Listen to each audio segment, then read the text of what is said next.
Lei ha aderito recentemente a Cesa, all'UDC di Cesa, stiamo vedendo cosa sta succedendo all'interno del centrodestra, ecco quali gli ultimi sviluppi. Anche in Sicilia sono abortite le primarie per la scelta del candidato a Presidente della Regione, insomma ancora c'è tanto fermento all'interno di un centrodestra che vediamo Berlusconi a tutti i costi vuole l'unità.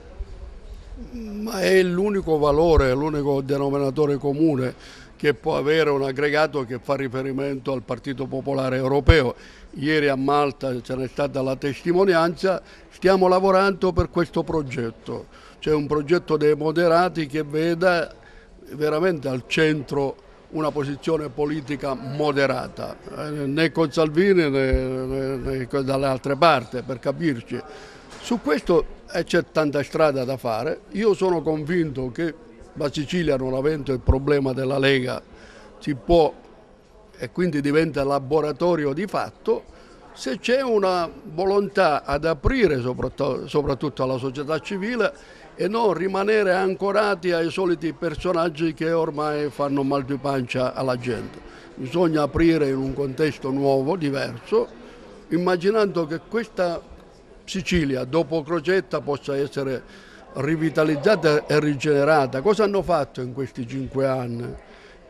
Costoro, quelli che hanno amministrato, compreso pezzi dell'UDC che hanno voluto Crocetta, il disastro. E se tutto questo è vero, se noi unifichiamo le posizioni moderate del centrodestra, noi possiamo fare un bellissimo risultato, voglio dire, forse non meritato ma opportunamente in questa occasione ci è data la possibilità. Detto questo, il dramma altrimenti è un altro, no la politica, sì al qualunquismo. E questa è una tragedia per questa terra, per questa Sicilia.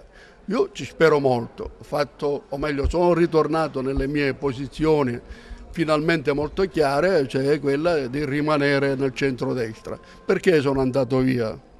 Sono andato via perché ci fu un momento nel 2010, ricordo perfettamente Casini, che fece accordi per le regionali nel 2010 a sinistra, da soli e a destra. E questa confusione finalmente Cesa l'ha tolta e siamo dentro l'area di ispirazione nostra democristiana di centrodestra.